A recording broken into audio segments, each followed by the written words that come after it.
We talking about all things sports. We talking about all things sports. We talking about all things sports. What's up, everybody? You are talking sports with Mike and PL. I am your co-host, Mr. PL Coulter, flanked to my right by my right-hand man, Mr. Michigan Michael. Michael Hasso. Yo, what's up, everybody? What's going on, man? You ready to talk a little sports? Let's do it. All right, man, let's do it. And then there were 16, man. 16 teams left for a shot at the national title. Had some pretty good games last weekend. Got some excellent matchups this weekend. Everybody who's followed you on fantasy football, they know you're all about matchups. What kind of matchups you looking for this weekend? My two games I'm looking at are I have Kentucky and Louisville. Okay. Of course, I have Louisville going, but some things I want to watch out for is Kentucky because this is a rivalry game. Mm-hmm. So, people have to understand that anything can happen. This Kentucky team has been getting better by game. And if they take care of the ball and not turn over the ball like they've done in regular season, then they have a chance to win this game. Yeah, they were pretty impressive against Wichita State, probably their best game of the season. So I also want to talk about the Michigan-Tennessee game. Surprise. Surprise. So, this is a bad matchup for Michigan just because, as you know, we don't play well against people that have big men. So they don't shoot a very high percentage. They shoot about 44%. We shoot about 48, 49% field goal percentage. But they also make up for that on the rebound factor. They rebound about 38, almost 39 rebounds a game.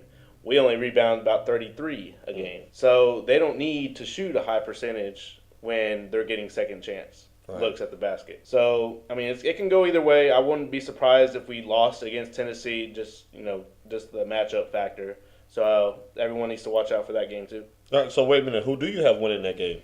Well, as everyone knows, I do have still Michigan winning the game. Okay, I just wanted to make sure. Yeah. So speaking of matchups, Paul, what game are you going to be looking at? Man, I'm really looking forward to watching Virginia and Michigan State lock horns Friday night.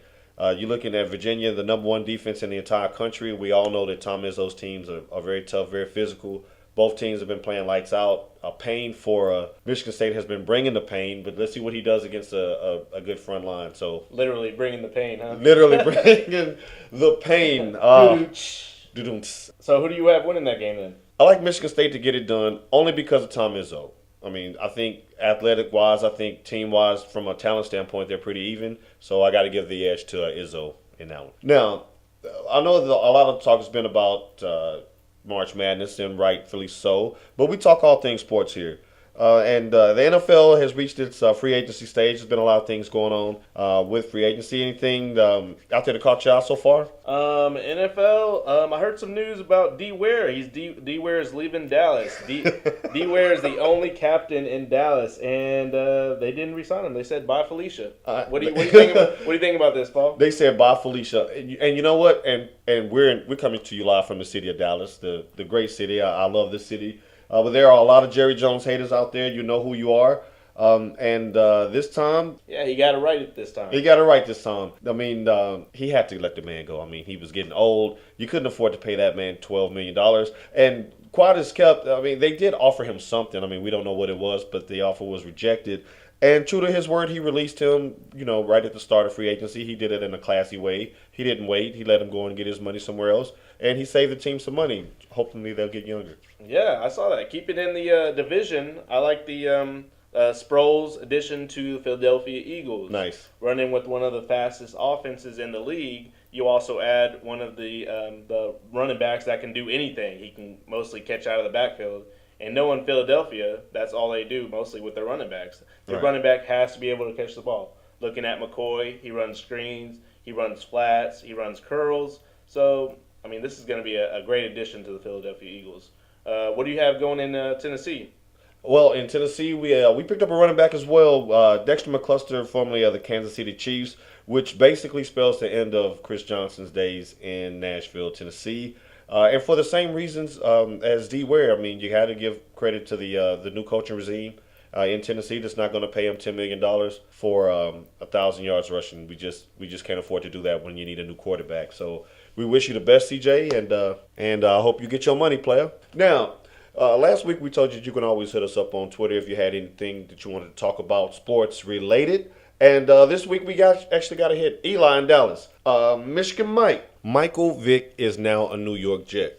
Now, is this a good move for Michael Vick? And is this a good move for the Jets? Okay, so I see Michael Vick. He is what, almost 40? He's 40 something, I think. Stop playing, Mike. Stop. Anyway, so yeah, I see it as a good pick for Michael Vick. As far as the Jets, I still see them going about 8-8 or 7-9. I don't see them really making a much impact in their division. Okay, well, let me ask you this: what's more likely to happen? The New York Jets win 7 games, or Michael Vick start 7 games? Well, I don't see any way he's going to start 7 games. I don't see that. I see him starting probably 5 out of those games. So, and that's pushing it. Now, is this because of Geno Smith or because of injury or both? No, it's just injury. I mean, he's old. I mean, he's never started. When is the last time he started all the games of an NFL season? So that's probably when he was with Atlanta when they made that push. So. When they made that push in Atlanta, you're Yeah. right. That's a really good move for Michael Vick because you get another paycheck.